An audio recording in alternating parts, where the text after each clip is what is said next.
Alright, so we're back with some more Baldur's Gate 3 mod videos. This time we're going to be taking a look at another Final Fantasy XIV inspired class, the Dark Knight. The Dark Knight is a medium tanky-ish type of build. You can go damage depending on what subclass that you pick. So we're going to be going over the Swordsman subclass, which is a little bit more of the damage side, and then maybe in a future video we'll go over to the other side, which is a little bit more tanky. So at level 1, what you get with the Dark Knight is you have the first ability called Dark Side.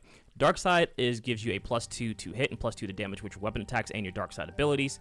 You'll use 1 Black Blood at the start of each turn. Black Blood is going to be your resource for this character. So you get a maximum of 5 Black Bloods, but you can replenish them as you're fighting while they're taking damage or doing damage with certain abilities. The second action that you get is going to be Low Blow. This is your basic stun ability. It causes 2 turns of stun and 2 turns of daze, essentially. So this is really good if you need to cast like Hold Person or if you're trying to stop someone from damaging you or ally. Pretty strong ability. It's a bonus action, so you can strike and then use it to keep them stunned for a follow-up with someone else. And you get 2 class features. The first one is your Dark Presence. That just gives you a +2 to intimidation rolls. Pretty good for role-playing purposes. And then the second class feature you get is the Black Blood, which I mentioned earlier. This is going to be your resource. It restores every short rest, but you can restore that as you're fighting with certain abilities, getting hit, things of that nature. So we're going to go over the process levels 1 through 12. In terms of stats, you're going to be primarily used in Strength, Dexterity, and Intelligence. Strength is going to be your 2-handed weapons. Dex is just going to be for being able to go first and have a little bit more tankiness. And then Intelligence is going to also help with your overall damage output and some tanky abilities as well, as one of your defensive options depends on your intelligence options. That's why you have a 14, 16, and 16 split here with low charisma, because again, we're using Trials of Taft for this. So if I had this in single player, I'd probably drop down Dexterity to 14 and put Charisma up, just have like a little bit more of an even split. But this is what we're going to be rocking with today.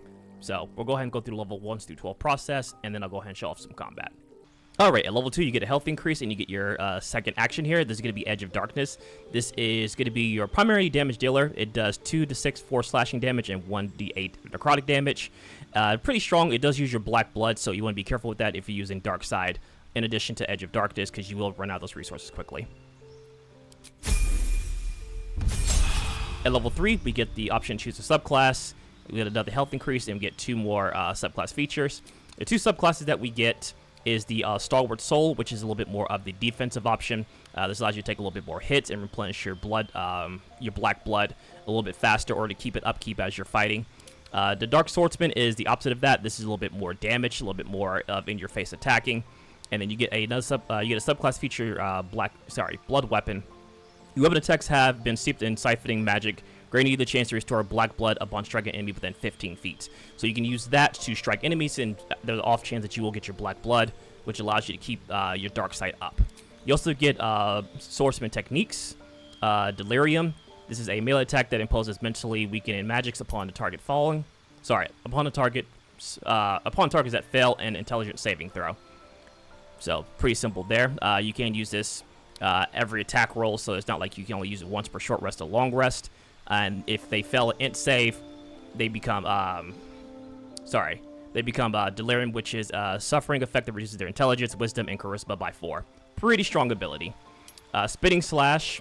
This allows you to swing your weapon in a cone of area of effect attack. Good for taking out multiple enemies, but doesn't do as much damage. Still pretty decent. Then you have Scourge, which slashes the enemy, leaving a magically wound that persists for an extended pool upon a con save throw. Essentially, I believe this causes bleed over time, or slashing damage over time. So again, if you want some damage over time effects, there's that. And then you have Dark Dance. Utilize sword techniques to make yourself harder to hit, gaining you 2 AC until you are hit by an attack. I don't like this ability. I feel like this ability is pretty weak compared to the other ones, because, yeah, you get +2 to your AC, but as soon as you get hit, it's over with. It costs the Black Blood, and it lasts until long rest. So essentially, I mean, you can keep using this if you like. I found it's a little bit weaker than some of the other sword abilities. I'd probably go with Delirium. It does give you the best bang for your buck, and you don't use a you don't have to use a Black Blood resource to actually use the attack. So that's what I would pick for my first ability. At level 4, you get another health increase, and you get another action. Plunge. You form a leaping attack on a target within 30 feet. This costs a bonus action and a plunge charge, which I believe you get at least 2 or 3, if I remember correctly. And then you get to choose your feat here.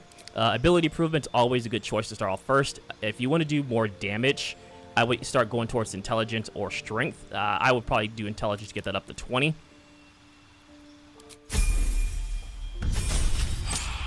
At level 5, you get an extra attack, and you get the Edge of Darkness. This is another attack that you get. It's a little bit stronger. You start doing 2d6 to 4 slashing damage and 2d8 necrotic damage. Use the Black Blood, and then you get another passive here. The Dark Knight Swordsman. You get another ability here. So you get Siphoning Strike would be your first one. Siphons Life Force into Black Blood on hit. So this allows you to regain those Black Blood points. I don't know if it's always effective. I believe it is percentage based, but it doesn't show what percentage that is. So I believe it is a chance to get it. I don't think it's a guaranteed way to get Black Blood. You have Soul Eater. Siphon off the enemy's life force with an attack, healing you for 1 to 4 plus your int modifier.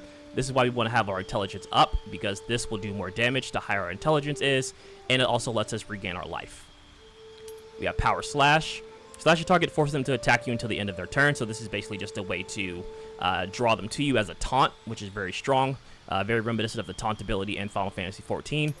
And then we have Hard Slash. I believe this is the one that calls the bleed ability, or Gaping Wounds. Pretty much bleed, essentially, for 2 turns.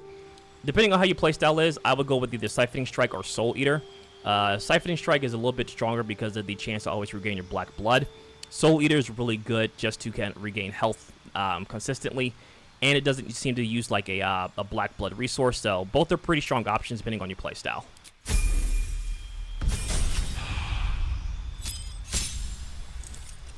Alright, at level 6 we get another health increase, and we get another Black Sword technique. So again, you get to pick a majority of these. It just depends on how you want to start out. I would probably go with Scourge as my next one, just because I like the time over effect damage abilities. Spinning Slash is okay if you're surrounded by enemies, but I feel like you get more bang for your buck for some of these other abilities. I would say Dark Dance would definitely be the last one I would pick out of the group. At level 7, we get another health increase and a couple more class features. Your Mastery over Inner Darkness has gained additional 5 maximum Black Blood, so I believe now we have 10 at this point. We can see in the dark up to 24 meters, and now we have Rending Shadows. Excuse me. Your Darkness surges with Entropic Power. You ignore necrotic resistance with your damage. Sorry, I had to burp there a little bit. So that means you ignore resistance. It doesn't mean you ignore immunity. You just ignore resistance. So you just do the full damage to enemies that are resistant to the necrotic damage, but not fully immune. Scornful Dark Side. This increases your Dark Side ability. This increases your Dark Side abilities. You still get +2 to hit and then +4 to damage with weapon attacks and Dark Side abilities. This costs 1 Black Blood at the end of each turn, so this is just an increase of your regular Dark Side. This is now Scornful Dark Side. At level 8, we get Enhanced Attacks, so I believe this actually allows us to do 3 attacks instead of just 2. We get an increase of Edge of Darkness to level 4, basically. Does more slashing damage, does more necrotic damage, does more base damage. Still uses 1 Black Blood. We get another ability here with our Dark Side Swordsmanship. If you didn't pick up Soul Eater the first time, I would pick that up, or Siphoning Strike. Again, Power Slash and Hard Slash are good, but I just feel like these two give you a little bit more bang for your buck. And then Ability Improvement, again, straight damage, I would go with Intelligence increase. You can also go with Strength if you like, but I feel like getting that up to level 20 unless you use certain items. You can always circumvent these with other items, or like drink a potion of elixir to max that out to 21, things of that nature. So, but in terms of base stats, I would really focus on intelligence, maybe dexterity if you will, a little bit more AC. At level 9, we get another health increase, and now we have Carve and Split, a 2-fold attack that restores Black Blood on each hit. Very, very strong. So again, these are ways to just always have your Black Blood up and running, so that way you can always keep your Dark Side up. At level 10, another health increase, and now we get Blood Splitter. Strike your foe with a devastating attack, dealing thrice your weapon's damage on hit. Very, very strong ability. Very strong ability. 18 to 48 damage. It does 2 to 6 to 4 slashing damage. So, going to be a really, really, really big damage hitter here. Very, very strong ability. At level 11, we just get another feat. So, I would say whatever one you didn't pick up here, go to either the Dex. Strength is also fine, or if you really want, you can actually pick up Heavy Armored if you want to start wearing heavy armor. There's nothing wrong against that, even though the class primarily uses medium armor. If you feel yourself want to be a little bit more tanky, or there's heavy armor that you want to use, you can also pick that up as well. Then finally at level 12, we get our last health increase, and then we get our last ability. I'm going to butcher this. I believe it's called Diasting. And this is a level 1 invocation spell. It does 36 to 96 damage. Swing your weapon, unleash darkness in a large line to attack as many enemies at once. Very strong ability. I don't know if you can continuously use this, but that's the level 1 to 12 process. Again, this is a very, very strong class. Does a lot of damage. Black blood is always what you're going to have up. You get 2 plunging charges. You get 10 black blood. So you can definitely do a lot of damage here. This is a long rest here, so that's good to see. So you can't just spam that out. A lot of these are per turn, which is good per turn. And then long rest for Carve and Split. So that's what I was thinking. Okay, so these, your last 3 abilities, Carve and Split, Blood Splitter, and Diasting are long rest. So you have to be really careful with these if you really just need black blood to restore, or if you just need to do, like, fuck you damage. And, of course, you have the rest of your abilities here. So you don't have a lot of strong abilities, but they do a lot of power.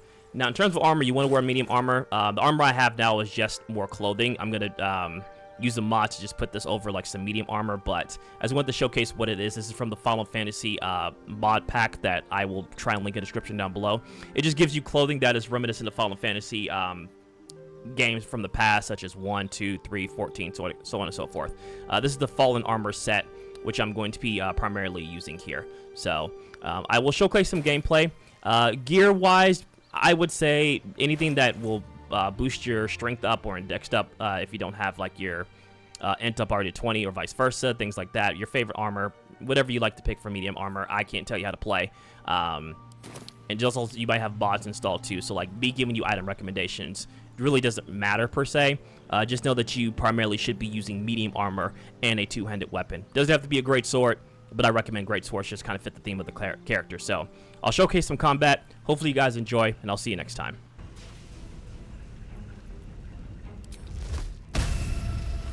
Your soul is in good hands.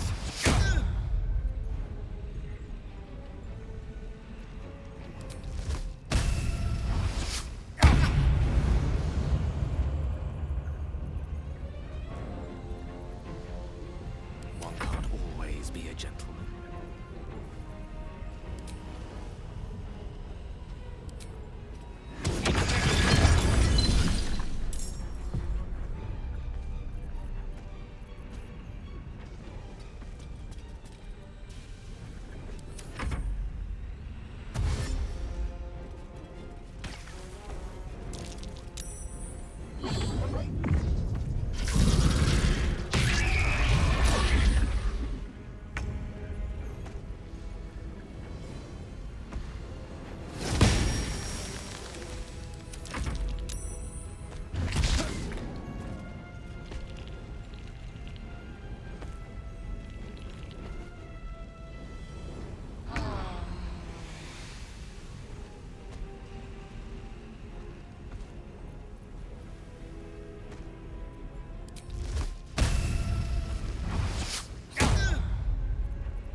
Mistra Rill.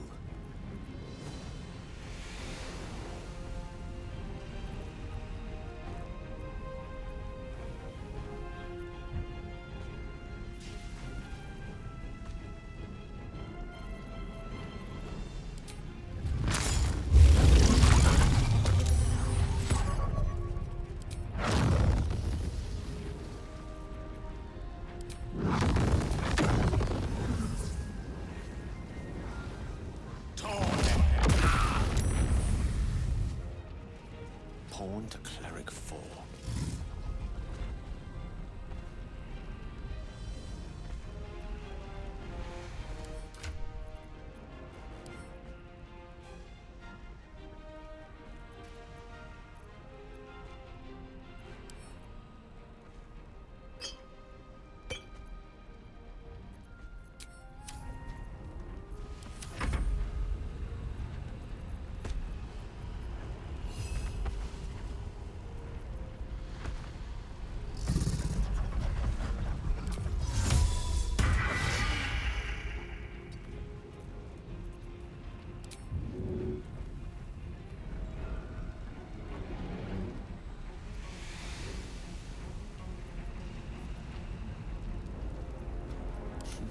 What fools these mortals be.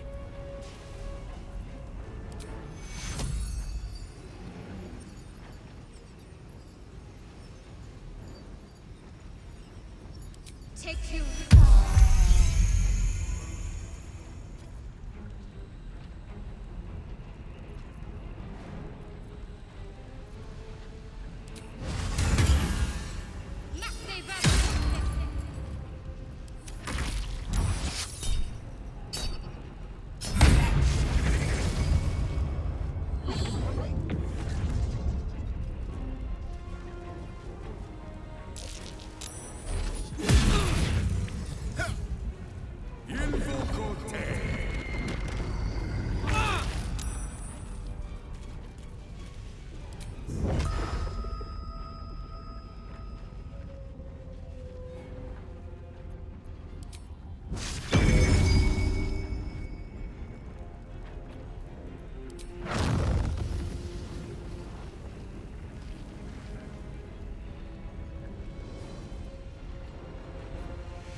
Choice but to keep going.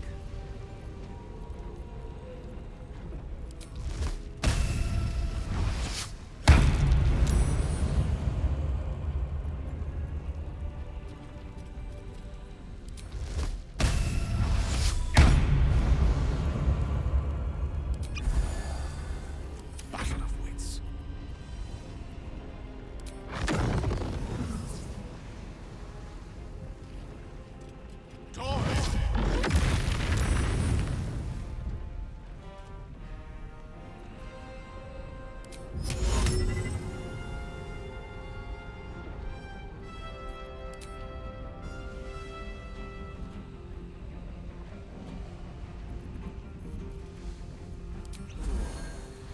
Let's end this.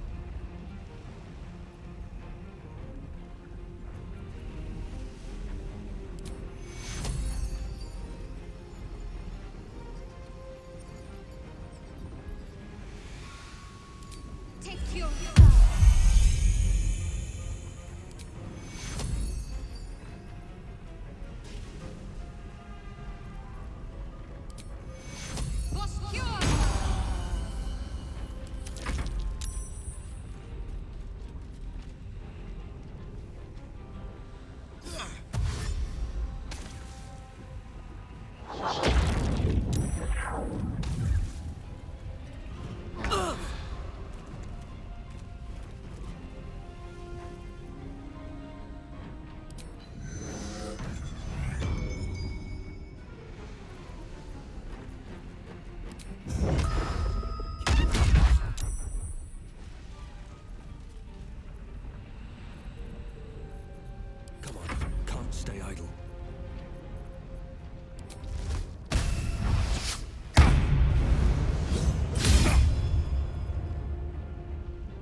Swords meet sorcery.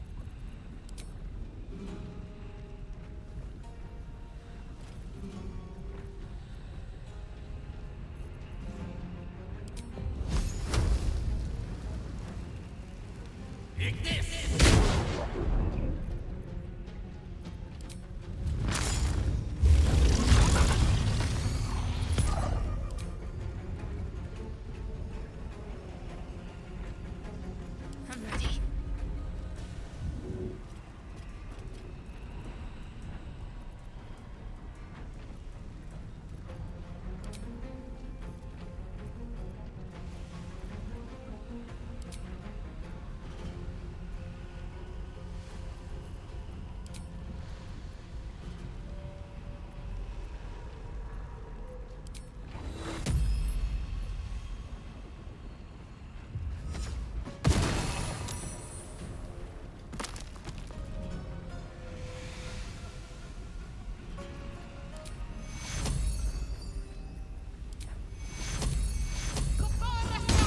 Much longer like this.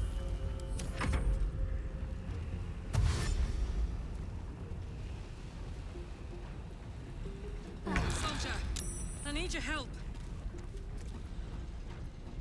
I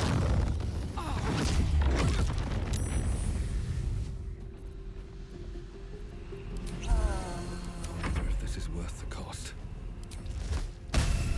Blood follows me everywhere.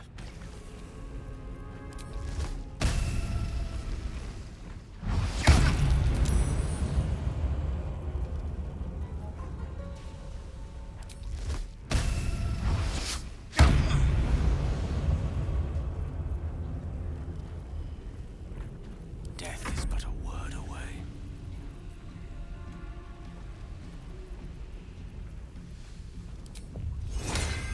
They won't see this coming. Got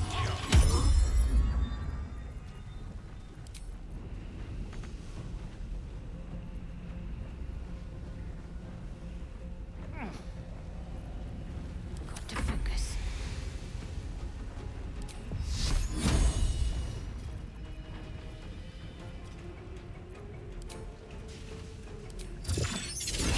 Strike true.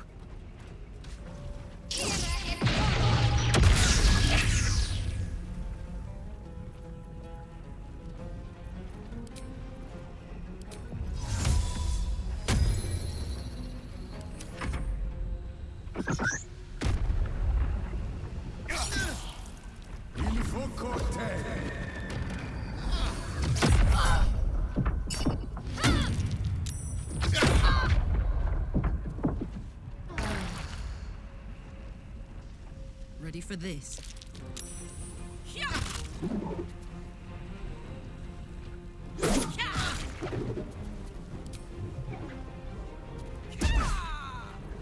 can't even catch my breath.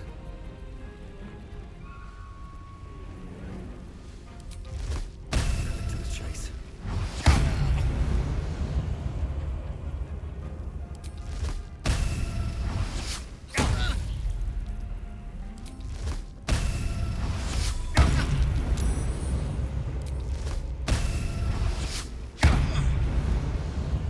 Unleash me.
Eat it.